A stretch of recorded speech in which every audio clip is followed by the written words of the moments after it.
Hello नमस्कार दोस्तों, मैं आर्य आपका दोस्त एक बार फिर से यूपीएससी प्रीलिम्स 2025 सीरीज में जो हम मुहिम चला रहे हैं उसमें प्राचीन इतिहास का एक नया टॉपिक आज से स्टार्ट करेंगे।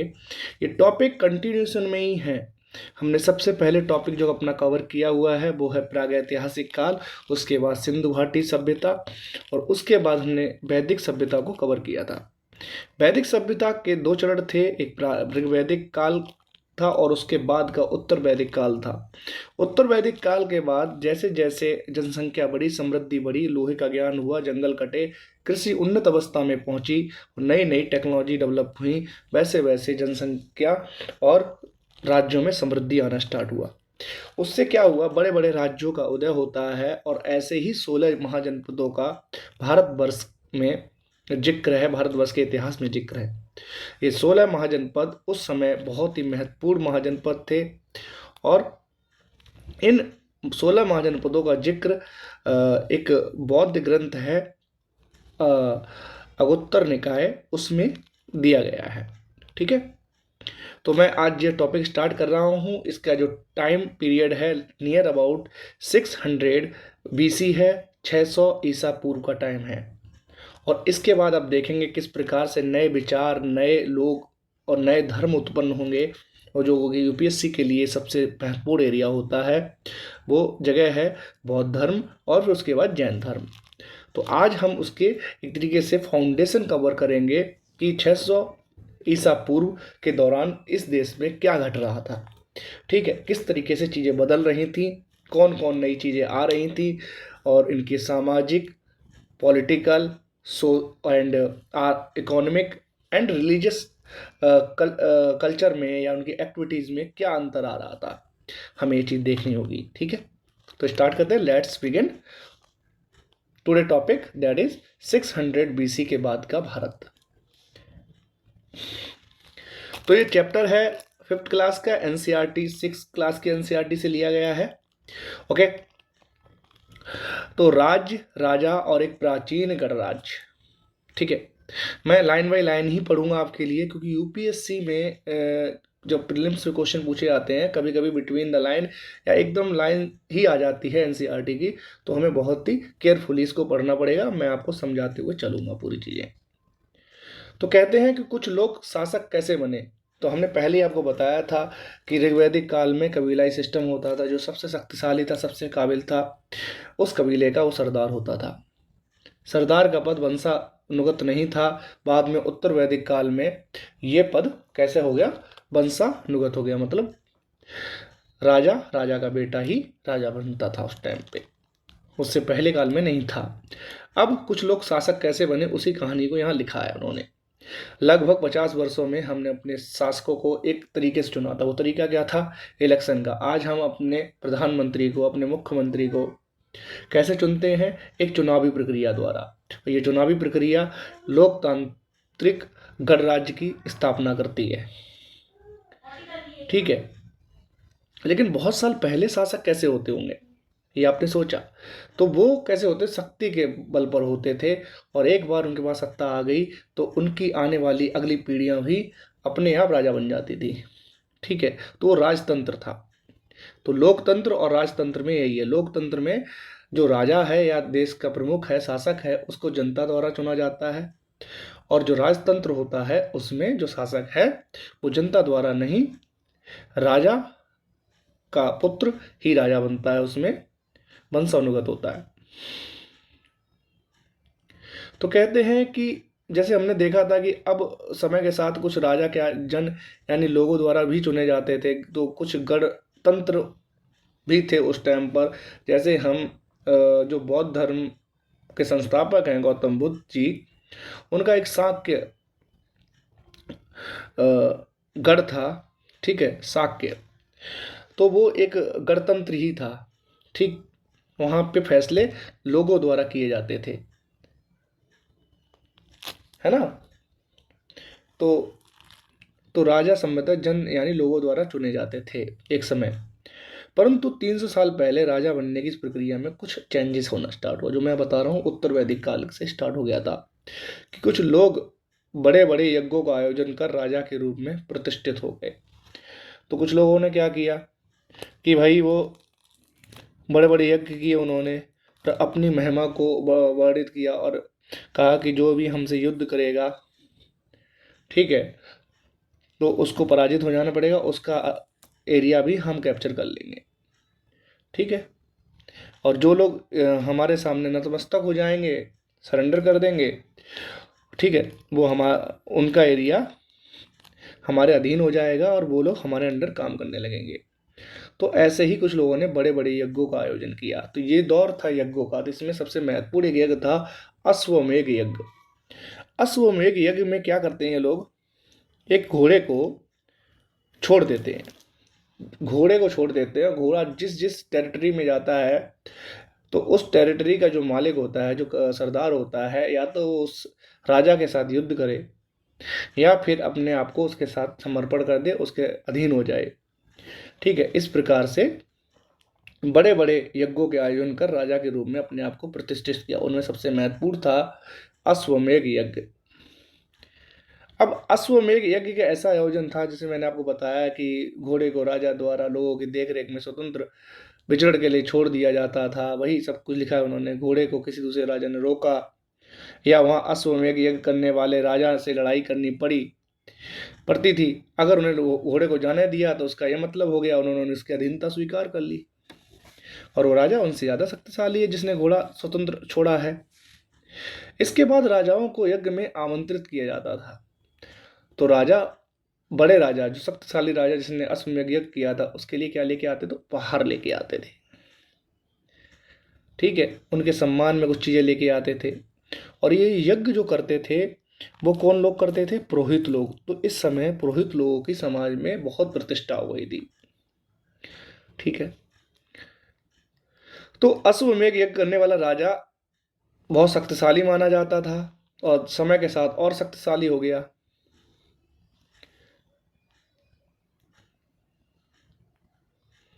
तो ये लिख रहे हैं कि इन सभी आयोजनों में राजा का स्थान प्रमुख था।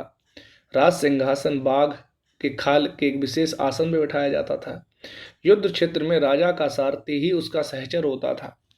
तो जो सारथी था वो राजा का क्या होता था, सहचर होता था। राजा के सारी चीजों का व्याख्यान कौन करेगा, जो सारथी होगा। वही बताएगा कि हमारे राजा ने ये वीरता का काम किया, ये वीरता का काम किया। तो यही लिखा है उन्होंने कि यज्ञ के अवसर पर वह राजा की विजय और अन्य गुणों का गान करता था। तो अब क्या हुआ कि धीरे धीरे एक प्रक्रिया स्टार्ट की, यज्ञों की प्रक्रिया स्टार्ट हुई। जो राजा अपने आप को शक्तिशाली मानने लगा, उसने एक यज्ञ किया, अश्वमेध यज्ञ। और उसने अपने अश्व को अपने सेवकों के देख रेख में स्वतंत्र विचरण के लिए छोड़ दिया। छोटे राजा, छोटे प्रदेश, छोटे कबीले, अगर उनके प्रदेश से वो घोड़ा गुजर गया तो उनके पास दो ही कंडीशन थी, या तो वो युद्ध करें और या फिर उनकी अधीनता स्वीकार करें। इस प्रकार धीरे धीरे बड़े बड़े राजा प्रतिष्ठित होने लगे और बड़े बड़े राज्यों का उदय हुआ। यही राज्य बाद में हमें महाजनपदों के रूप में दिखाई देंगे। राजा के जो अश्वमेध यज्ञ होता था, उसको करने के लिए एक और समुदाय जो प्रमुख हुआ वो था पुरोहित वर्ग। पुरोहित वर्ग इस समय ये समझ लीजिए उनकी प्रतिष्ठा बहुत ज़्यादा बढ़ गई थी। वो ये सारे तरीके के अनुष्ठान वही लोग कराते थे। उसके अलावा भी जो राजा के गुणगान करता था, वो कौन, सारथी होता था राजा का, ठीक है। तो डेफिनेटली इस टाइम पे रथ रहे होंगे, घोड़े रहे होंगे, ठीक। राजा के सगे संबंधी भी राजा के साथ इस यज्ञ में बैठते थे,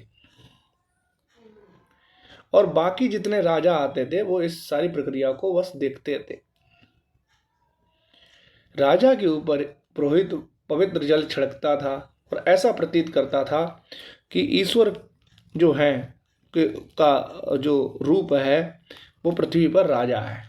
तो सभी लोग राजा के बात को मानते थे, राजा के न्याय को मानते थे, ठीक है। इस तरह कनेक्ट किया गया था। पृथ्वी पर ईश्वर का कोई रूप है, वो राजा है, ठीक। तो एक समुदाय और आया, तो हमने देखा था उत्तर वैदिक काल में जाति व्यवस्था जो थी वो कर्म आधारित ना होकर जाति आधारित ना हो, कर्म आधारित ना होकर वो जन्म आधारित हो गई थी। उन्हीं में हम देखें कि राजा ऊपर, सबसे ऊपर, उससे नीचे पुरोहित वर्ग, उससे नीचे एक और वर्ग है जो है विष, इसको वैश्य। जैसे सामान्य लोग भी क्या करते थे, उपहार लाते थे राजा के लिए।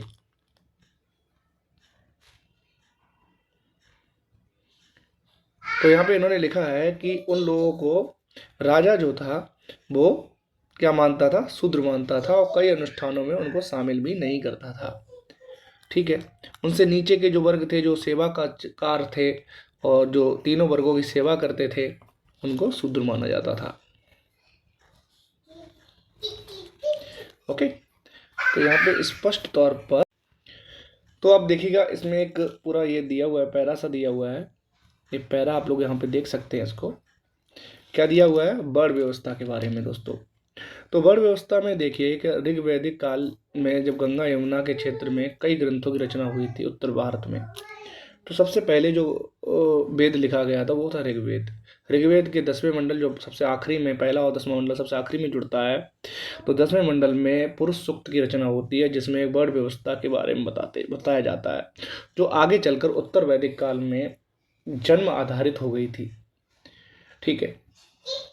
तो जो भी ग्रंथ ऋग्वेद के बाद लिखे गए हैं और उत्तर वैदिक काल में लिखे गए हैं, वो उत्तर वैदिक ग्रंथ कहलाते हैं, जैसे कि सामवेद, यजुर्वेद, अथर्ववेद।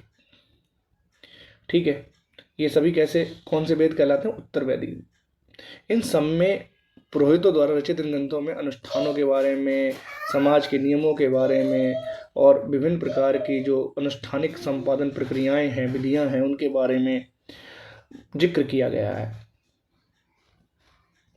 तो कहते हैं इन्हीं सभी बुकों से हमें पता लगता है उस समय समाज में बहुत सारे वर्ग थे। जैसे देखिए आप, पुरोहित वर्ग, योद्धा वर्ग, कृषक वर्ग, व्यापारी वर्ग, शिल्पकार वर्ग, श्रमिक वर्ग, मछली पकड़ने वाले, जंगल में रहने वाला वर्ग। तो कहते हैं पुरोहित और योद्धा वर्ग तो वैभवशाली थे, कृषक और व्यापारी भी धनवान थे, लेकिन जो वर्ग पशुपालक था, जो वर्ग जंगलों में रहते थे, जो श्रमिक थे, जो मछली पकड़ते थे, शिल्पकार थे, शिकारी थे, भोजन संग्राहक थे, ये अपेक्षाकृत निर्धन थे। तो पुरोहितों ने लोगों को 4 वर्णों में बांटा था। जो बुकें थी, इन्होंने लिखी थी ये बुकें, उन्होंने समाज को 4 भागों में, लोगों को 4 वर्गों में बांट दिया गया था। पहला वर्ग होता था पुरोहित वर्ग, जिसका कार्य था अध्ययन करना, अध्यापन करना, और उसी के जरिए वो कमाई करते थे, मतलब शिक्षक का काम करते थे पुरोहित वर्ग, और उसके बदले वो उपहार पाते थे, सम्मान पाते थे, समाज में उनकी प्रतिष्ठा थी। उसके बाद था क्षत्रिय वर्ग। क्षत्रिय वर्ग, क्षत्रिय वर्ग में क्या होता था, वो दूसरों की रक्षा करते थे, युद्ध करते थे, ये उनका कार्य था। तीसरा वर्ग था विश्व या वैश्य वर्ग और किसान, कृषक वर्ग। ये वर्ग क्या काम करते थे, व्यापारी थे, पशुपालक थे, कृषक थे। और ये दोनों ही वर्ग, क्षत्रिय और वैश्य, दोनों ही वर्गों को यज्ञ करने के अधिकार तो थे, पर एक और वर्ग था जो अंतिम वर्ग था, शूद्र वर्ग। इनका काम अन्य 3 वर्गों की सेवा करना था और इन्हें अनुष्ठानों में भाग लेने का कोई अधिकार नहीं था, इन्हें वेदों का अध्ययन करने का अधिकार नहीं था। ठीक है। और जैसे हमने बताया ऋग्वैदिक काल में जैसे लोपमुद्रा जी हुआ, विश्वेश्वरा हुई और गार्गी हुई, ये विदुषियाँ थीं। इन्हें सभा समिति सब जगह ये कॉन्सेप्ट हैं एंशिएंट हिस्ट्री की, तो आप समझिएगा कैसे महिलाओं की दशा भी खराब हो रही है। शूद्रों की दशा तो खराब थी, पहले दासों की दशा खराब थी, शूद्रों की दशा खराब दिख रही है वर्ण व्यवस्था के आने से। इस टाइम महिलाओं की भी कंडीशन डिटोरिएट होती है। तो महिलाओं को भी अब वेदों के अध्ययन का अधिकार नहीं रहा था इस टाइम पर, उनका भी लगभग वैसे ही कहा जाता है, उनकी कंडीशन वैसी ही हो जाती है जैसे शूद्रों की थी समाज में। तो आज आप देखते हैं महिलाओं को इक्वलिटी के लिए हम विभिन्न प्रकार, तो समाज की ये दशा थी। तो पुरोहितों के अनुसार सभी वर्णों का निर्धारण जो था बाद के समय में बेसिस ऑफ द बर्थ, ये डिसाइड होता था। इसने क्या किया कि जो बच्चा ब्राह्मण माता पिता की संतान होगा वो ब्राह्मण कहलाएगा, जो बच्चे शूद्रों के घर पैदा हुए, शूद्रों माता पिता उनके शूद्र हैं, उन वो बच्चे भी शूद्र कहलाए, छूत वर्ग में रखे गए। और लोगों ने इन लोगों का बहिष्कार करना स्टार्ट कर दिया, उन्हें अपवित्र समझा। जो दूसरों को दफनाने दफनाने थे, एक सफाई कर्मचारी के रूप में कार्य करते थे और समाज को साफ सुथरा रखते थे, उन लोगों को इन्होंने क्या किया, अपवित्र माना गया। एक तरीके से इनइक्वलिटी स्टार्ट हो जाती है। तो अब देखिएगा आज के टाइम पर समाज में हम अपने सोसाइटी में देखते हैं, पॉलिटिकली या सोशली हम देखते हैं, जो महिलाएं हैं और जो बैकवर्ड क्लासेस हैं या फिर जो SC ST वर्ग की क्लासेस हैं या फिर हैंडीकैप्स जो लोग हैं, उनको हम एक स्पेशल प्रिविलेज देना पड़ता है, एक स्पेशल ट्रीटमेंट उनके लिए देना पड़ता है, जिसको हम रिजर्वेशन का नाम दे देते हैं। कभी कभी उनके लिए हम लोग सोशली वेलफेयर कॉन्सेप्ट को भी लेके आते हैं, इकोनॉमिक वेलफेयर भी उनके साथ करते हैं। तो उनको ये सारे कार्य इसलिए किए जा रहे हैं कि जो उन्होंने इतिहास में जो उनके साथ भेदभाव हुआ, जिसके कारण वो पीछे रह गए, तो वो लोग अपने उनके लिए ऐसे कंडीशन बनाई जाए कि समय के साथ वो हमारे इक्वलिटी को फील कर पाएँ। ठीक है, इसीलिए सब चीज़ें दी जाती हैं। चलिए हम इस टॉपिक पे आ जाते हैं। उसके बाद जो बता रहे हैं कि देखिए इन सब चीज़ों से क्या होता है समाज में, उस टाइम पर कुछ लोग ऐसे निकले उन्हीं वर्गों से जिन वर्गों ने ये कार्य किए थे, ये वर्ण व्यवस्था को बनाए रखने का कार्य किया था। उन्हीं वर्गों से कुछ लोग ऐसे निकले जिन्होंने इसमें प्रश्न किया कि ये सही नहीं है। और आज भी ऐसा है, ऐसा नहीं है सारे लोग इसी तरीके की मानसिकता रखते हैं। बहुत सारे लोगों के कारण ही आज काफ़ी लोग मुख्य धारा से जुड़ पाए हैं। महिलाएं भारत का नाम ऊंचा कर रही हैं, देश का नाम ऊंचा कर रही हैं और समय के साथ इस देश की प्रगति और विकास में पूर्ण सहयोग कर रही हैं। ठीक है, ये सब उन्हीं लोगों के कारण हुआ है जिन लोगों ने विरोध किया। अब यही देखेंगे हम, जो लोग इस वर्ण व्यवस्था को स्वीकार नहीं करेंगे, राजा स्वयं को पुरोहितों के श्रेष्ठ मानता था, कुछ लोग जन्म के आधार पर वर्ण व्यवस्था को सही नहीं मानते थे, वही लोग आगे चल के एक नया धर्म पैदा करेंगे। इस समय बौद्ध धर्म, जैन धर्म, आप देखेंगे उसको। तो इसके अतिरिक्त कुछ लोग व्यवसाय के आधार पर लोगों के बीच भेदभाव को सही नहीं मानते थे, जबकि कुछ लोग तो चाहते थे कि अनुष्ठान संपन्न करने का अधिकार तो सबका हो। कई लोगों ने छुआछूत की भी आलोचना की है। इस उपमहाद्वीप के पूर्वोत्तर क्षेत्र जैसे कई इलाकों में सामाजिक आर्थिक असमानताएं बहुत कम थी। वहाँ सोशियो इकोनॉमिक जो अनइक्वलिटी थी बहुत कम थी। इस तरीके की छुआछूत, इस तरीके की चीज़ें बहुत कम थी। को सारे आप देखेंगे जो हिल एरियाज में लोग रहते हैं, ठीक है, तो वहाँ ये चीज़ें थोड़ी सी कम हैं, क्योंकि वहाँ इन जो पुरोहित वर्ग था, इन्होंने ये जो वर्ण व्यवस्था जाति के आधार पर निर्धारित कर दी थी, उन लोगों का प्रभाव कम था। ठीक है, अब एक बात समझिएगा, इसमें इन्होंने दिया है कि जनपद, जनपद क्या होता है, मतलब जन के बसने की जगह। ठीक है, तो लिखते हैं कि महायज्ञों को करने वाले राजा अब जन के राजा ना होकर जनपदों के राजा हो गए थे। जनपद का मतलब वही जन के बसने की जगह होता है। तो कुछ महत्वपूर्ण जनपद हम आगे देखेंगे इसमें। ठीक है, तो एक UPPCS में क्वेश्चन पूछा गया था, हस्तिनापुर की खुदाई किसने की थी, तो बीबी लाल जी इसके लिए प्रमुख थे। तो यही पुरातत्वविद थे वो एक, उन्होंने जनपदों की कई खुदाइयाँ की। दिल्ली में पुराना किला, उत्तर प्रदेश में मेरठ के पास हस्तिनापुर, एटा के पास अतरंजी खेड़ा इसमें प्रमुख है। खुदाई से पता चलता है कि लोग झोपड़ियों में रहते थे। ये पता लगा कि हमें वहाँ पे जो नीचे साक्ष्य मिले कि लोगों के पास जो आवास थे वो झोपड़ी नुमा थे, कोई महल और ऐसी चीज़ें नहीं हमें मिली। मवेशी जानवरों को पालते थे, वे चावल खाते थे, गेहूँ खाते थे, धान खाते थे, जौ खाते थे, तिल खाते थे, गन्ना इत्यादि, सरसों इत्यादि फसल उगाते थे, उन्हें खाते भी थे। और कुछ और इन सबको रखने के लिए वो क्या करते थे, तो लोग मिट्टी के बर्तन बनाते थे। इन्हीं मिट्टी के बर्तनों का यूज वो इन अनाज को रखने के लिए करते होंगे, सामानों को रखने के लिए करते होंगे। ठीक है, तो लोग मिट्टी के बर्तन बनाते थे। ये मिट्टी के बर्तन हमने देखा उत्तर वैदिक काल में कैसे हो गए थे, चित्रित, धूसर, मृदभार थे। कैसे मृदभार थे? चित्रित धूसर मृदभार। जैसा कि इनके नाम से स्पष्ट है, बर्तनों पर कुछ चित्रकारी की गई थी। ये सरल रेखाएं थी और ज्यामितीय आकृति के रूप में थी। ठीक है, तो ये देखिए स्पेशल टाइप की कटोरी मिलती है। आई थिंक स्पेशल मौकों पर ही इसका यूज किया जाता था। और इस पे आप देखिएगा सरल रेखीय और ज्यामितीय आकृतियां इस पे दिखाई दे रही हैं। चिकनी है, चित्रित है और धूसर है। ग्रे पोर्ट है, पेंटेड ग्रे पोर्ट। ठीक है, ये खास मौक़ों पर खास लोगों के लिए भोजन परोसने के लिए यूज होती है। जैसे हम लोग देखते हैं अपने घरों में कोई मेहमान आ जाता है तो हम उनको लिए क्या करते हैं, एक अच्छे से बर्तन निकालते हैं, उन बर्तनों में उनको खाना खिलाते हैं। उसी प्रकार से इन बर्तनों का यूज होता होगा उस टाइम पर। अब देखिए जो जनपद थे, अब वो किस तरीके से महाजनपद में बनने की प्रक्रिया स्टार्ट होती है। लगभग आज से 2500 साल पहले कुछ जनपद अधिक महत्वपूर्ण हो गए अचानक से। उन्होंने इस तरीके के यज्ञ किए। उन यज्ञों का परिणाम ये हुआ कि उनका आकार धीरे धीरे बढ़ता गया, उनकी शक्ति बढ़ती गई, जिन्हें महाजनपद कहा जाने लगा।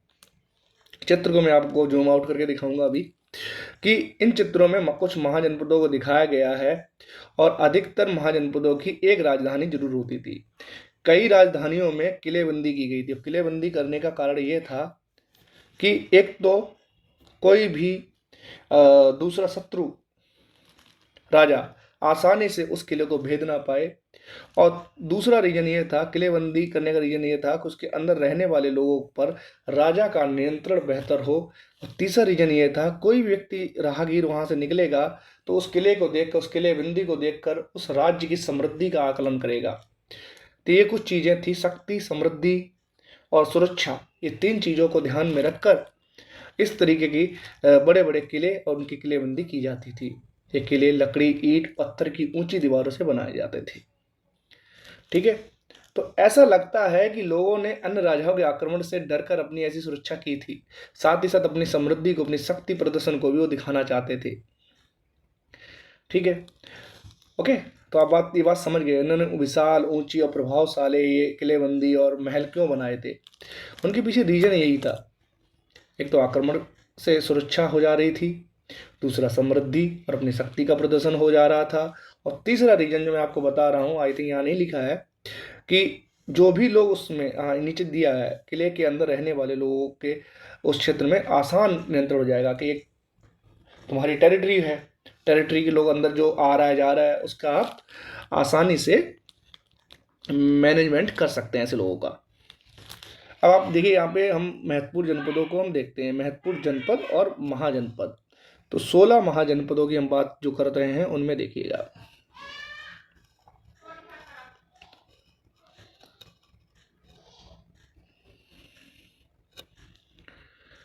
सबसे पहले आप इधर से चलिए, गंगा और यमुना दोआब के बीच में चलिए।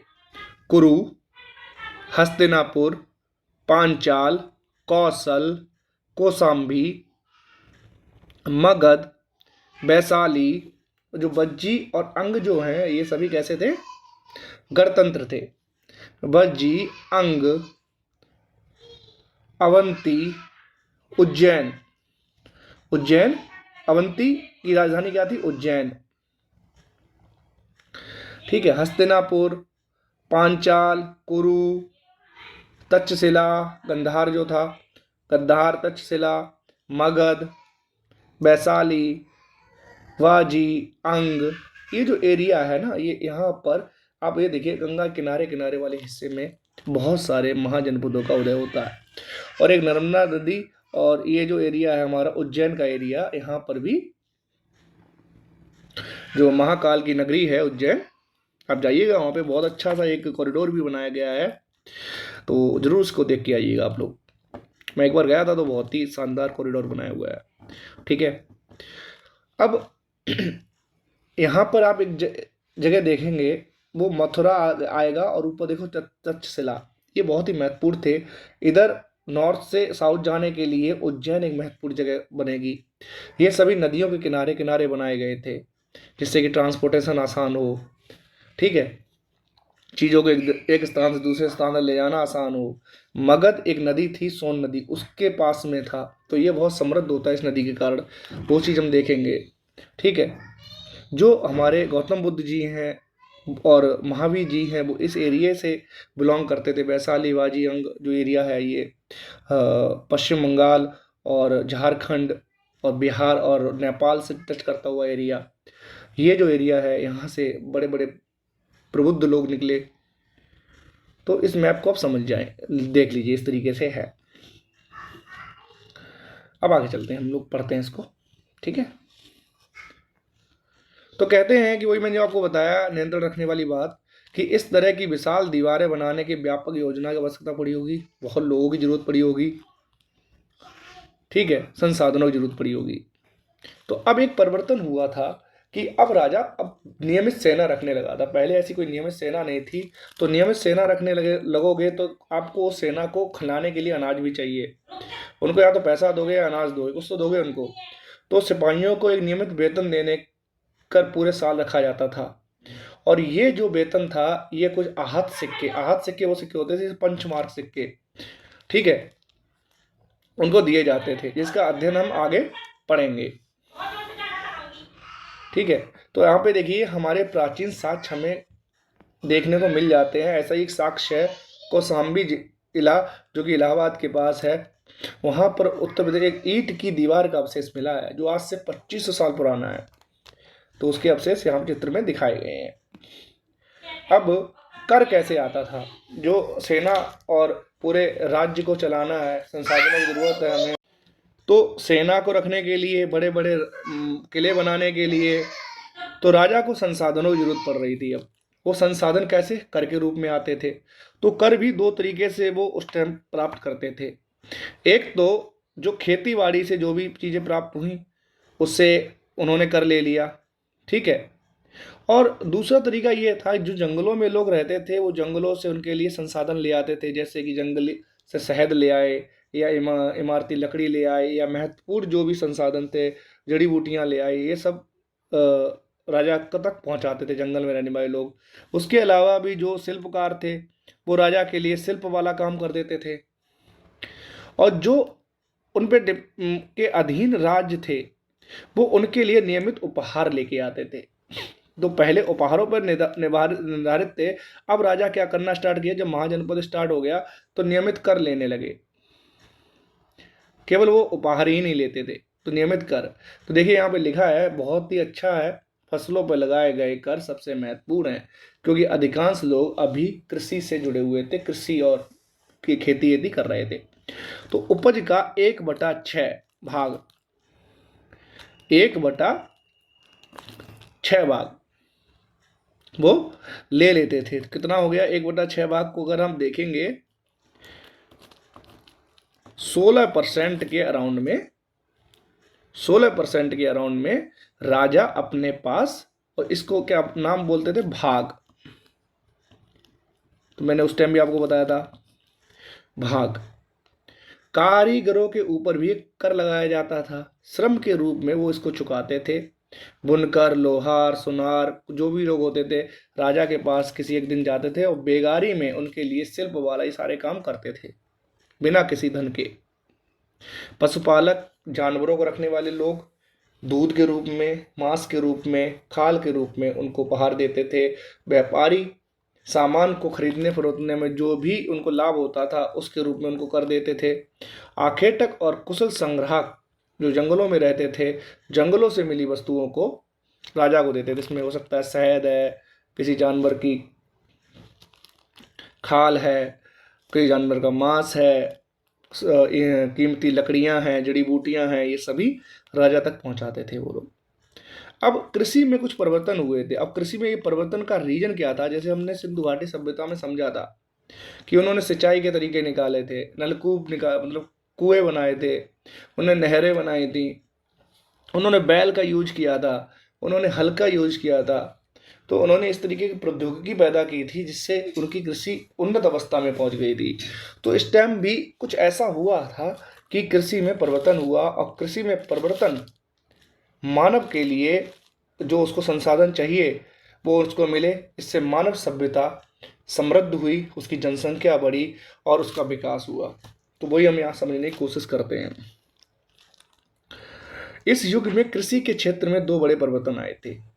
अब हल्के फाल जो पहले लकड़ी के होते थे वो कम गहराई तक ही और ज़्यादा मेहनत से लकड़ी तो मतलब जमीन जो है, भूमि है, उसको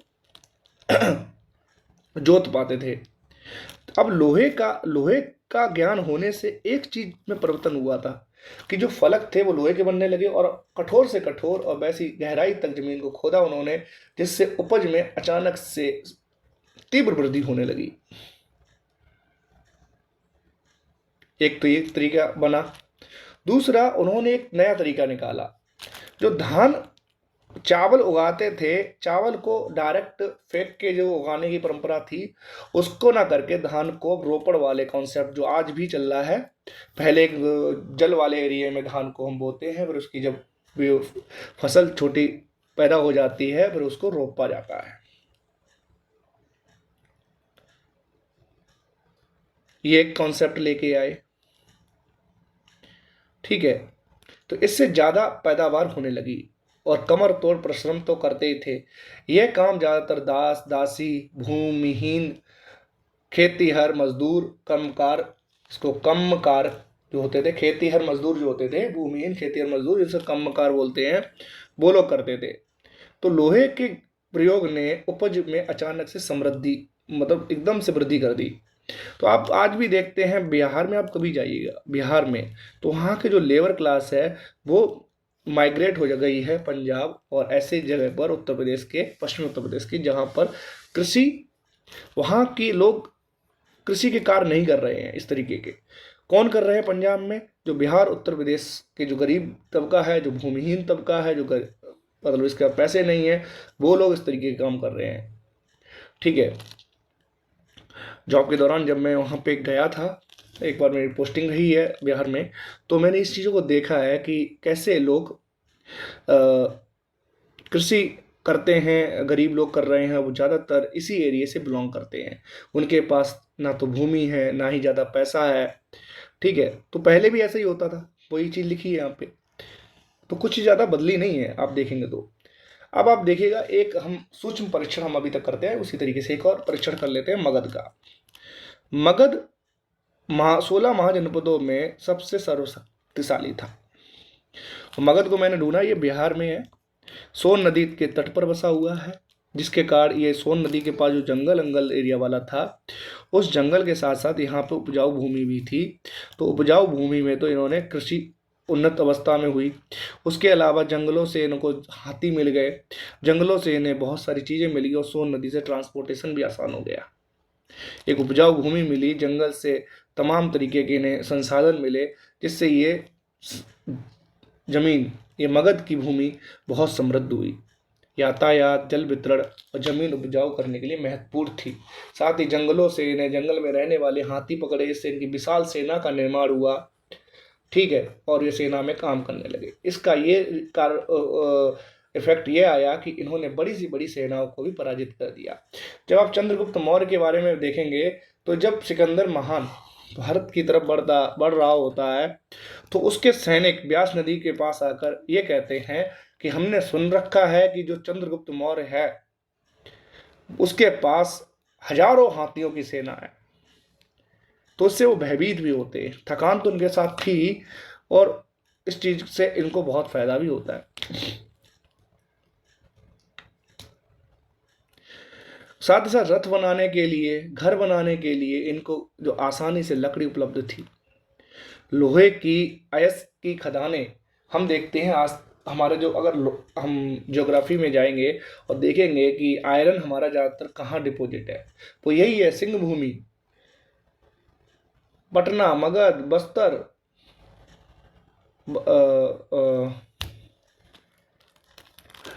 बिहार में आप देखें, झारखंड में हजारीबाग, बोकारो, ठीक है, ये जो सारी जगह हैं, और पटना के पास की जगह देखिएगा, ये इन सब जगह पर क्या था? लोहा था। उनको लोहा मिल गया और लोहे ने सारा खेली पलट दिया।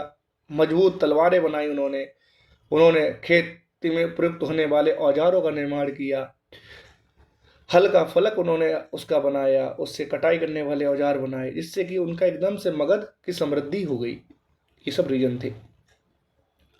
तो मगध में दो बहुत ही महत्वपूर्ण शासक हुए हैं, बिंबिसार और अजातशत्रु।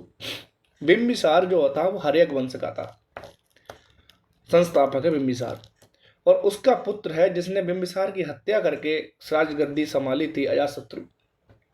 इसे पितृहंता के नाम से भी जाना जाता है। ठीक है,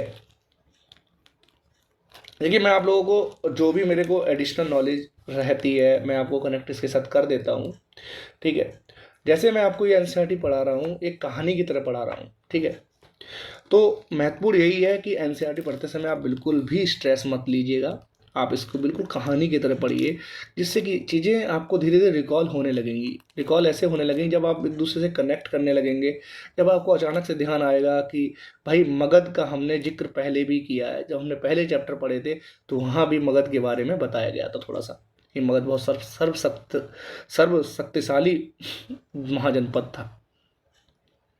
ठीक है, तो कृषि में वहाँ सिंधु घाटी सभ्यता में क्या हो रहा था और यहाँ क्या बदलाव हुआ, ये हमें समझना पड़ेगा। तो धीरे धीरे आप ऐसे रिकॉल करेंगे तो पीछे की चीज़ें आप रिकॉल करते रहिए और पढ़ते रहिए, इसको मजा आ जाता है। तो हर्यक वंश का संस्थापक बिंबिसार, उसका पुत्र अजातशत्रु जिसने इनकी हत्या की थी, इसीलिए पितृहंता के नाम से अजातशत्रु को भी जाना जाता है। अजातशत्रु ने एक बौद्ध संगति भी आयोजित की थी, ये भी आपको पता होनी चाहिए। ठीक है, चलिए आगे पढ़ेंगे जब हम बुद्ध के बारे में, गौतम बुद्ध जी के बारे में, तब हम इन सारी चीज़ों को देखेंगे।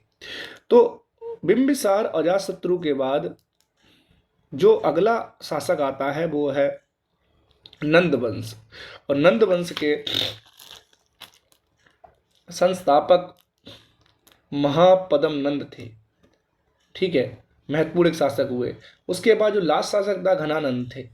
घनानंद को ही खत्म करके राजगद्दी से उखाड़ फेंक के चंद्रगुप्त मौर्य वंश की स्थापना करते हैं।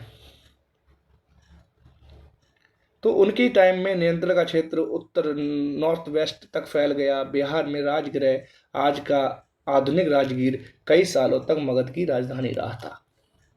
बाद में पाटलिपुत्र, आज का पटना को उसकी राजधानी बनाया गया। ये अशोक के टाइम पे हुआ था पाटलिपुत्र को। 2300 साल पहले की बात है जब मैसिडोनिया का राजा, अब ये मैसिडोनिया का है, आपको देखिए पढ़ते समय मैं आपको मैसिडोनिया दिखाऊंगा इसमें भी, तो जस्ट वेट, क्योंकि सिकंदर कहाँ से आया था बहुत लोगों को ये नहीं पता। मैसिडोनिया है कहाँ पे, यूरोप में है, ग्रीस के आसपास की जगह है ये। ठीक है, तो मैं आपको दिखाता हूँ, तो जस्ट वेट। देखिए दोस्तों मैं आपको दिखा रहा हूँ मैसिडोनिया, ये है मैसिडोनिया, यहाँ से आया था सिकंदर। ठीक है, इस एरिया से होते हुए तुर्की से होते हुए मिडल ईस्ट से होते हुए ईरान, ऐसे होते हुए वो भारत तक आया था, नॉर्थ वेस्ट फ्रंटियर तक। मैसिडोनिया यूरोप की कंट्री है, और यहाँ पे देखिए ग्रीस के ऊपर एक जगह है, वहाँ से आया था। बुल्गारिया है, अल्बेनिया है, इनसे ये घिरा हुआ, सर्बिया है, इनसे घिरा हुआ ये कंट्री है, थी एंशियंट हिस्ट्री में। ठीक है, Macedonia. Now focus on our this chapter. तो विजय करना, विश्व विजय चाहता था, और पूरी तरह सफल ना होने पर भी उसको लगता था कि हमने भारत को जीत लिया तो हमने पूरा विश्व जीत लिया, तो उसको यही लगता था।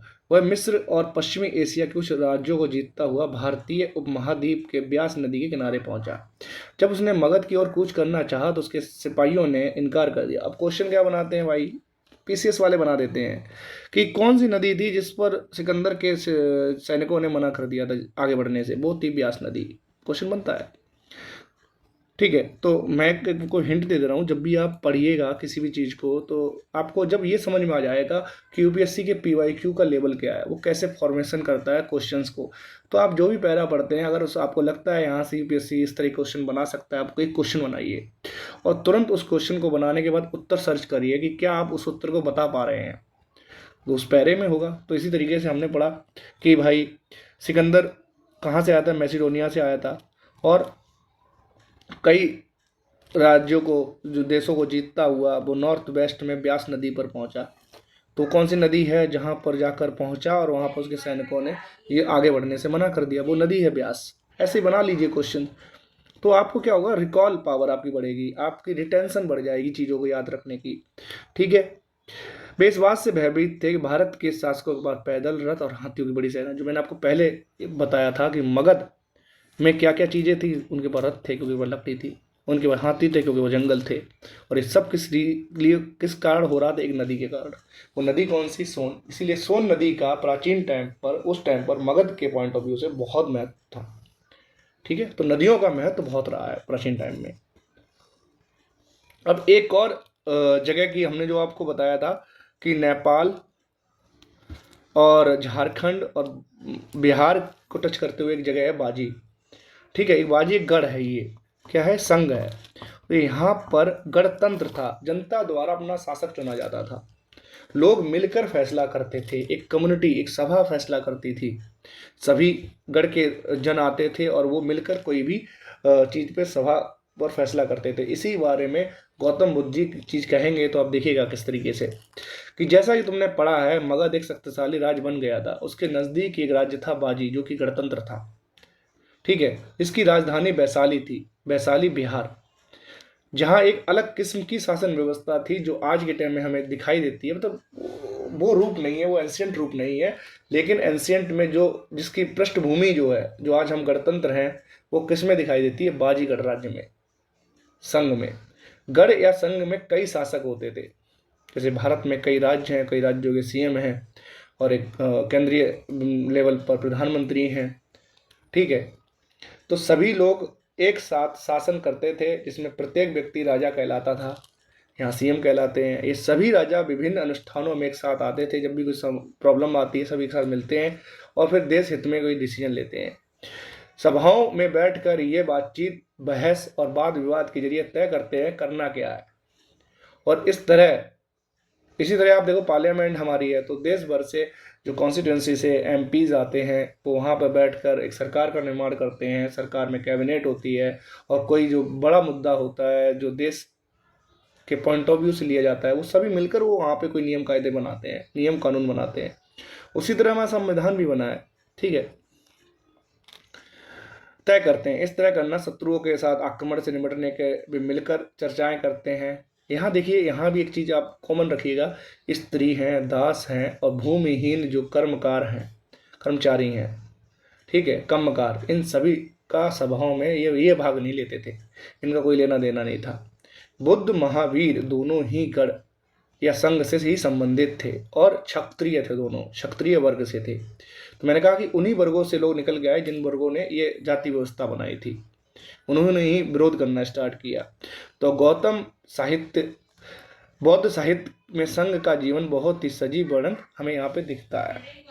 गढ़ शब्द का मतलब आप समझ लीजिए, गढ़ शब्द का मतलब होता है कई सदस्यों वाले समूहों के एक के लिए किया जाता है। संघ अथवा संगठन और सभा से है।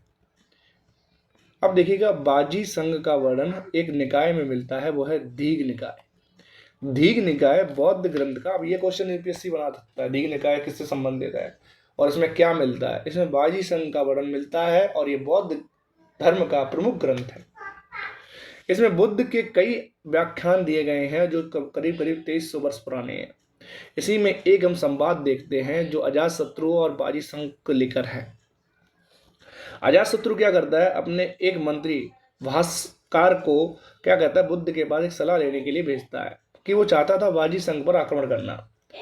तो जब भास्कर को बुद्ध के पास पहुंचते हैं तो कहते भैया ऐसे ऐसे हमें करना है। महाराज प्रभु, हमारे राजा अजातशत्रु चाहते हैं कि वो बाजी संघ पर आक्रमण करें। देखो, मेरा पढ़ाने का तरीका इसी तरीके से कि मैं चीज़ों को बहुत ही देसी अंदाज में चाहता हूँ कि आप लोगों के बिल्कुल दिमाग में बैठ जाए। हिंदी मीडियम में होता गया है कि थोड़ा बोरियत के साथ लोग पढ़ाते हैं तो फिर चीज़ें कनेक्ट नहीं कर पाओगे।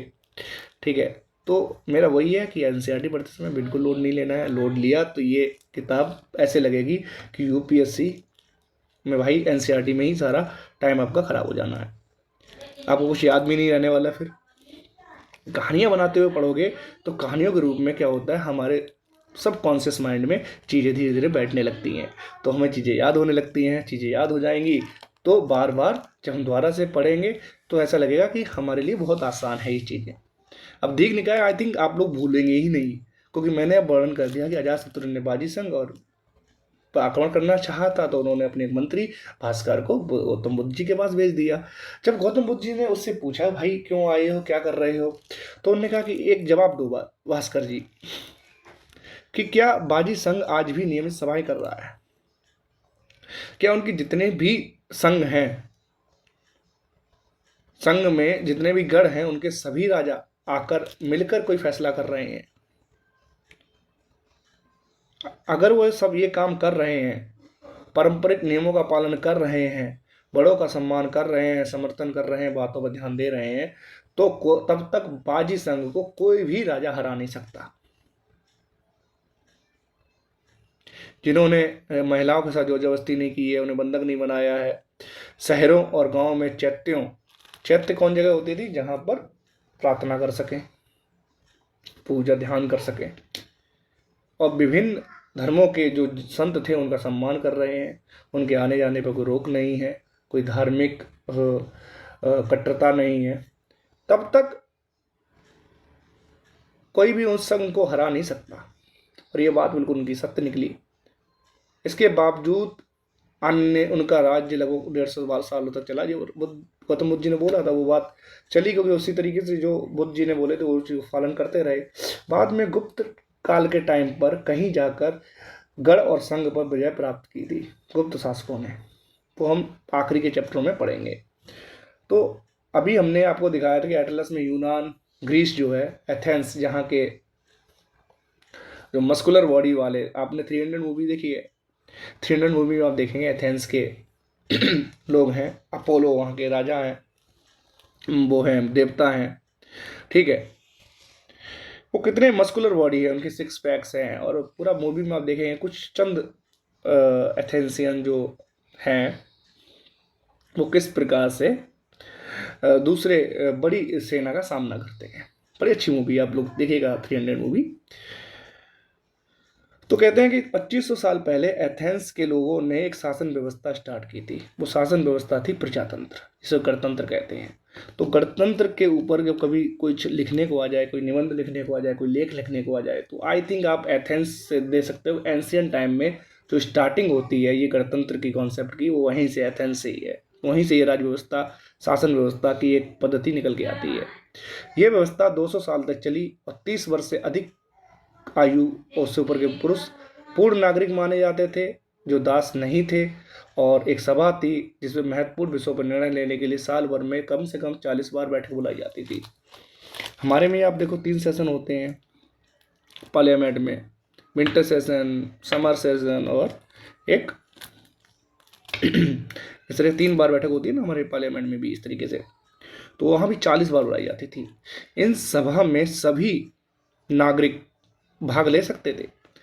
शासन के कई पदों पर नियुक्त लॉटरियों द्वारा की जाती थी। सभी नागरिकों को सेना और नौसेना में अपनी सेवाएं देनी होती थी। औरतों को नागरिक का दर्जा ही नहीं था।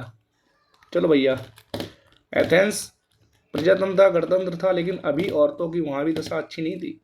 क्योंकि यह केवल भारत में हो रहा था, ये थोड़ी ज्यादती हो जाएगी।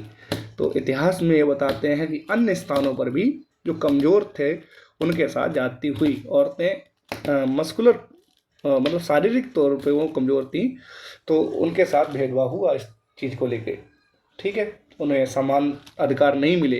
एथेंस जैसे जगह में जहाँ से शासन व्यवस्था की ऐसी चीज़ उत्पन्न हुई जो प्रजातांत्रिक थी, गणतंत्र थी, वहाँ भी नहीं। व्यापारियों, शिल्पकारों के रूप में एथेंस में रहने और काम करने वाले बहुत से विदेशियों को भी नागरिक अधिकार नहीं थे। एथेंस के खेतों, खानों, घरों, कार्यशालाओं में काम कर रहे दासों को भी नागरिक अधिकार नहीं थे। जो भारत में है, अब देखेंगे बहुत सारे दासों को, शूद्रों को, महिलाओं को ये अधिकार नहीं थे। उसी प्रकार एथेंस में भी ये सारी चीज़ चल रही थी। अब हम कुछ क्वेश्चन इसके कर लेते हैं और ये चैप्टर हमारा यहाँ पे फिनिश हो जाएगा। तो हमें कुछ बेसिक आइडिया हो गया कि इस 600 BC के अराउंड में हो क्या रहा था, ठीक है। तो क्वेश्चन है कि अश्वमेध के घोड़े को अपने राज्य से गुजरने की छूट देने वाले राजाओं को यज्ञ में आमंत्रित किया जाता था। बिल्कुल किया जाता था, बिल्कुल सही बात है। राजा के ऊपर सारथी पवित्र जल का छिड़काव करता था। जो सारथी है, नहीं पुरोहित करता था, ये बात गलत है। सारथी का कार्य क्या था? वो सहचर का कार्य था, उसकी गुणगान करता था, उसकी प्रशंसा करता था और यज्ञ में साथ बैठता था। पुरातत्वविदों को जनपदों की बस्तियों में महल मिले? बिल्कुल नहीं मिले हैं। हस्तिनापुर, अतरंजी खेड़ा जैसी जगहों की और दिल्ली की लाल किले की खुदाई की है तो वहां पर झोपड़ियां मिली हैं, ना कि महल मिले हैं। चित्रित दूसर पात्रों में अनाज रखा जाता था। चित्रित दूसर पात्रों में अनाज न रखने के बजाय उनको ऐसे कामों में यूज लिया जाता था जो विशिष्ट अवसरों पर उन्हें भोजन परोसने के लिए काम कर लिया जाता था। महाजनपदों में बहुत से नगर किलाबंद थे? बिल्कुल थे। ठीक है,